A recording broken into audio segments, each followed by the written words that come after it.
Well, I know that this series is getting a little bit long in the tooth.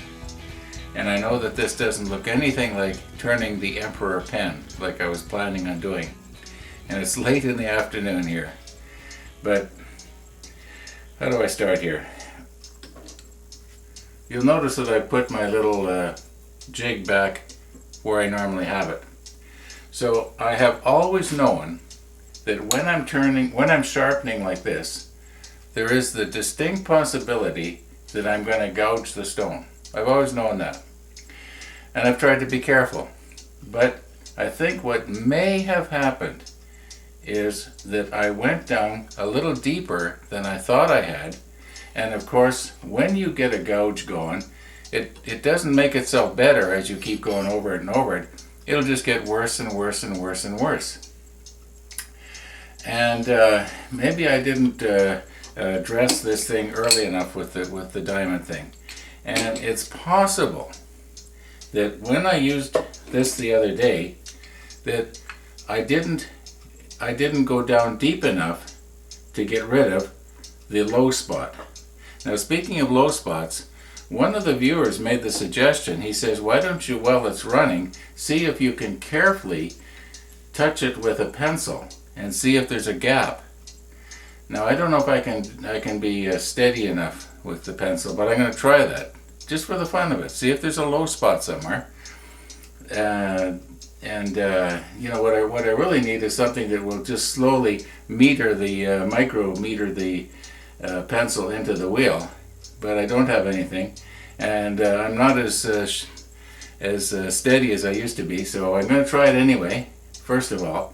And then what I'm going to do is I'm going to take this, regardless of what I find with the pencil. I'm going to take this and I'm going to go down. Now, I was sort of calculating here a minute ago, how far did I actually go? I went from, like, say, from number 1 up to number 3. And I should have maybe gone a lot more. That's only a third of a thread width, you know.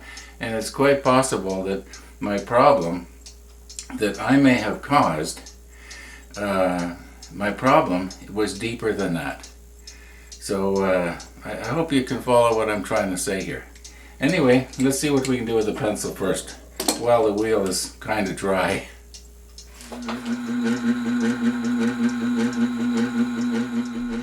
Now, you'll notice I'm bringing the pencil down in the area where we had this problem before, you know, where it got really raspy and noisy. No use doing the edges or even the center. That was fine.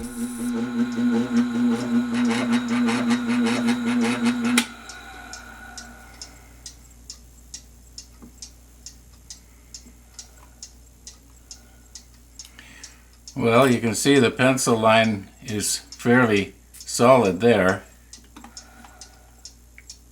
And it's non-existent right here.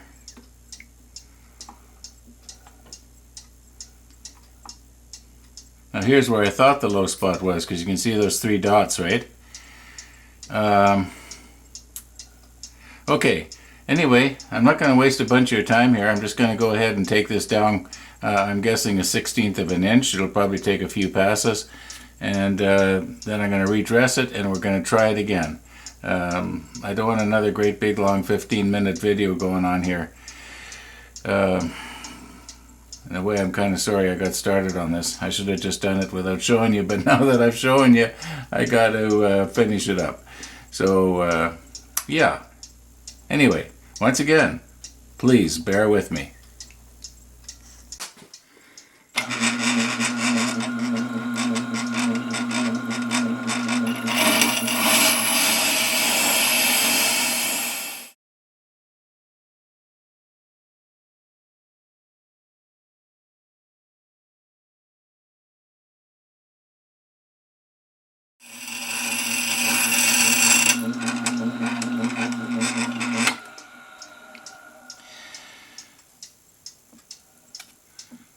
Well, I'm convinced now that I'm lower than any low spot that I may have caused with my scraper. So I probably went down a total of 1/16 of an inch, maybe not quite, I'm not sure. Anyway, we'll dress this now with this, and we'll see what we've got.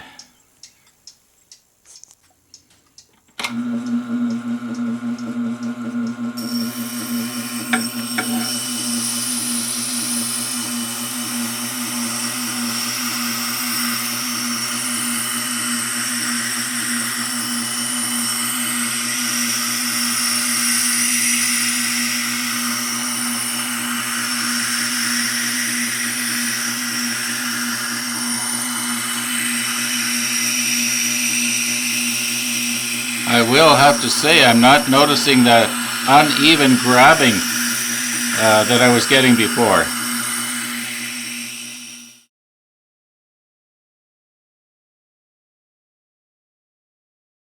Well, it took a little bit of finagling, but I finally got this thing at the right angle. It took about 5 minutes. But I've got it now so that the black lines that I had drawn on this bevel, you know, they're completely gone, nice and evenly. So let's try it now. Let's start, and we'll go straight across. See what happens.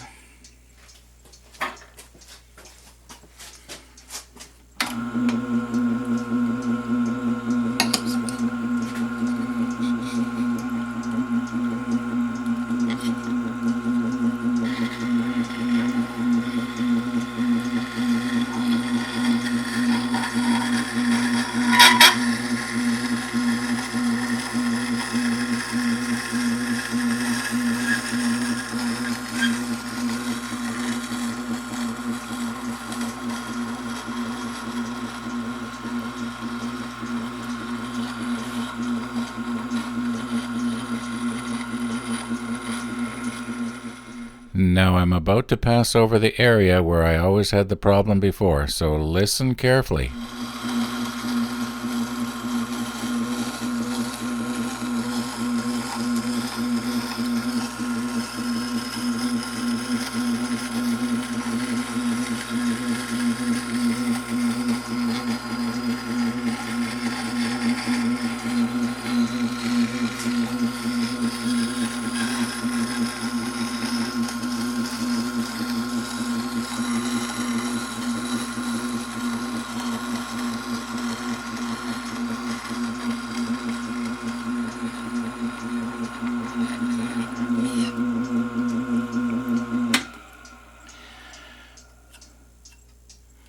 Well, I'm not hearing anything right here where I'd heard it before.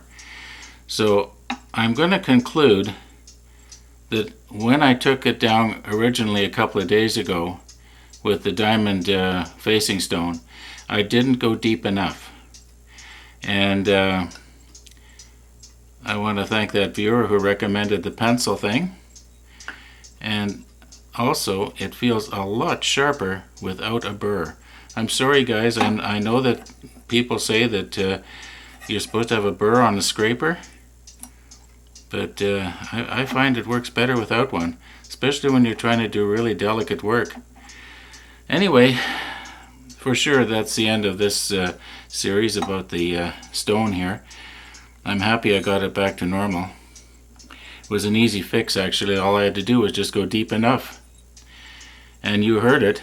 I didn't get that terrible raspy grinding that I was getting in here before. So I guess that was the problem. Now those of you who have watched a lot of my workshop videos, you know that I admit to my mistakes. And when things go wrong, you see it. I don't cut it out. These videos are just as though you're here with me and you see it as it happens. And also if I don't like something, I'll tell you that too. Now first of all, I love this machine. I really do. I can't think of any way that ordinary guys like us can sharpen tools like this better, unless we were to maybe spend $100,000 on some industrial machine, and it might not do it even better, who knows. Now, there is one thing I do not like about this machine, and I gotta tell you, because and that is this reservoir. It's hard to get on and off. It kind of reminds me of a child-proof pill bottle. If you get it just right, you can get it off. But the good news is that I understand that there's a new model came out, like this is the T7. Well, apparently the T8 has a different system of getting the tray on and off. and from what I can see, it's a lot better. So if you're planning on getting one of these, go for the T8 if you're going for a new one. If you're going for a used one, you'll be happy with this too. Anyway, yeah. Thanks for watching.